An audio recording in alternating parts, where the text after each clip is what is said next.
You are now entering the Rawrrzone.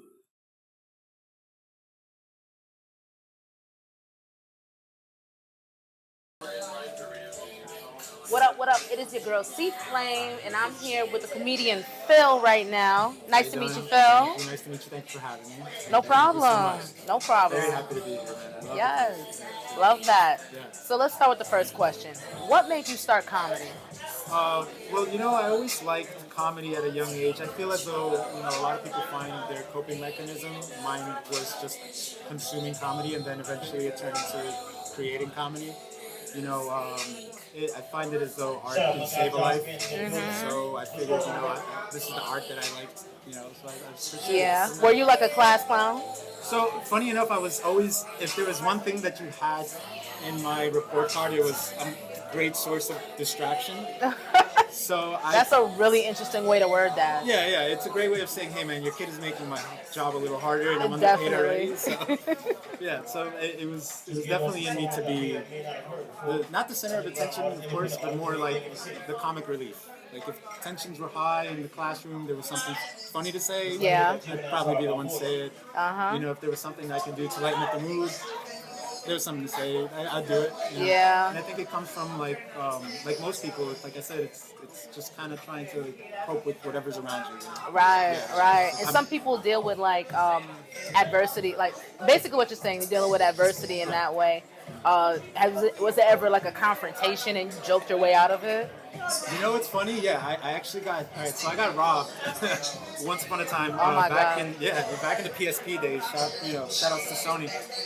So PSP was a thing. I had my chain. I was in junior high school, and a person just approached me, and hand me this, hand me that. I was always taught, hey man, I could buy 1,001 things I can't buy you. So don't be the tough guy. Just boom. Yeah. So he took all my stuff, whatever, and then I guess he almost seemed like he wanted to continue to like get a little more aggressive, and then I don't even know what the joke was, but I cracked the joke, and he said, that's kind of funny. You're a funny guy, just like that. You're a funny guy, and then That's just bounced. that sounds so accurate though, Yeah, because yeah, sometimes have to like, I'm gonna let you slide because you made me laugh I've just had so now. many cop encounters just like that. Like you funny dude. It's like, yeah, I'll say just give me my lessons. It's great. Thank All you. right, like God bless. Thanks. God Go bless about my you. That's business. it. Yeah.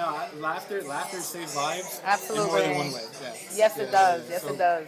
it was something that just came natural to me at that point. Yeah. Absolutely. Okay. Who are your favorite comedians? Oh, okay. So I started I started following comedy when so I was born and raised in New York, but I moved to South America, Ecuador. Shout out to Ecuador for a few Shout out to years. Ecuador. He said that. So in that process of being in Ecuador, I was coping more of like being the outsider. So like being Yeah. here as a Hispanic man is already an outsiding thing growing Yeah. up, and then going back to Ecuador, it was still an outsider because I wasn't an Ecuadorian, I was a gringo. So it was just like it was an adjustment either way. So I kind of sought refuge in comedy. So Yeah. Chespirito was a big one. Doña Florinda was a big one. So a lot of these Okay. Mexican Eugenio Derbez, of course, big shout out to these comedians, and many more that I probably can't really remember at the time, but they inspired me to pursue stand-up comedy. Nice. Once I came back to the States in 2005, 2006, y'all remember 2006?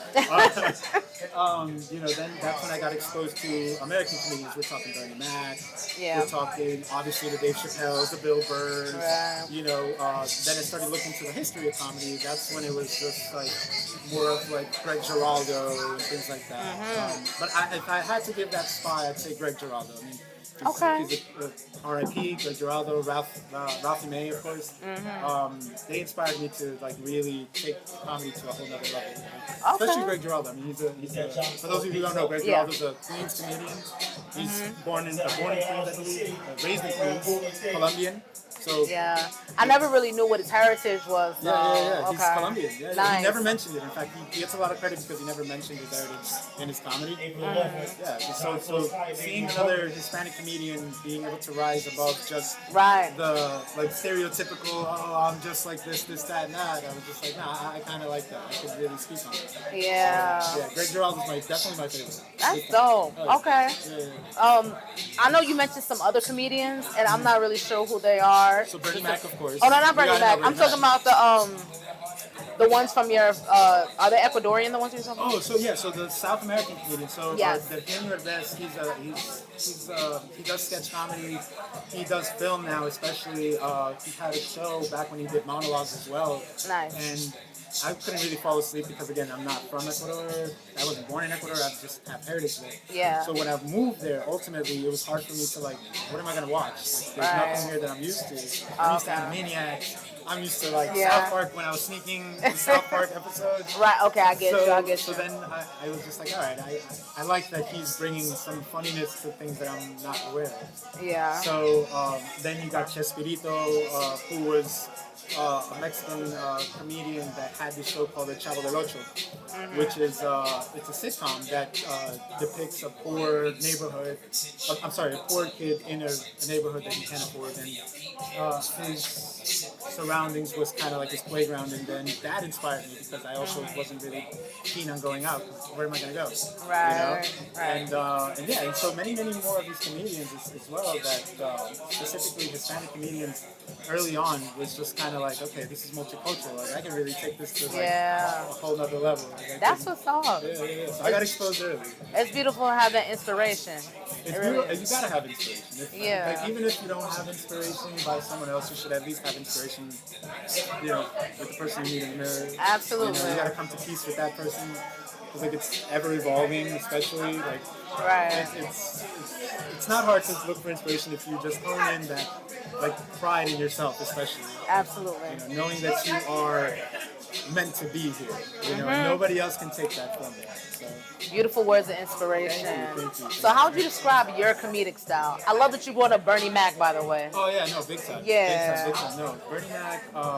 So all right, so the style of my comedy, it's hard to say because as far as like going out and doing stand-up comedy, I've been very reserved to it. I've been more of like writing, podcasting. Okay, nice. It's only I think this year that I started doing more than just open mics, like doing benefits, doing a show and things like that.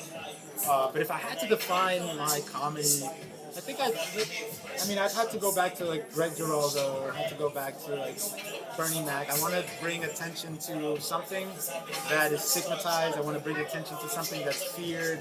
And I want to take away that fear from you. So like, if you're scared of something, then I'm just gonna make you kind of see that you're not. You have nothing to be scared about. So would you call it like a little political?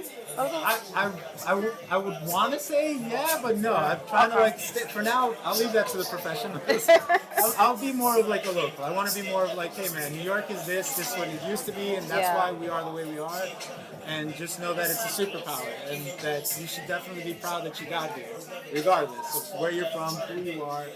You're meant to be here, you know? Right. So mine's is more of like, hey man, I want to reassure you that shit's bad, but it ain't that bad. Trust me, it could be way worse. And if anything, man, we're here for you. You're not alone. Absolutely. Yeah.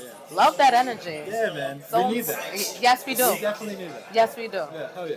Okay, so final question. Okay, I'm for it. I'm going to give you an anagram. Okay. If I could blank, then I would blank. And you fill that in for me. If I could fly, I would let go. Say it again? If I could... No, I'm sorry. Let me reverse that. Okay. If I could let go, I would fly. Oh, that could be a metaphor. Ooh, I like that. Okay. If I could let go, then I would fly. If I could let go, then I could But fly. I can't let go. That's a metaphor. I'll never let go. Not yet. Yeah. I'll know. But for now, I'm there. All right. Phil, it was so nice interviewing you. I cannot wait to see you perform. I'm excited. Thank you for having me. I'm very happy to be here. Thank you so much. No problem. Shout out to New York City. Shout out to Queens Astoria. Absolutely. Please Clap Podcast. Follow us on Instagram. Follow me on Instagram. My account closed. And yeah, man. Yeah.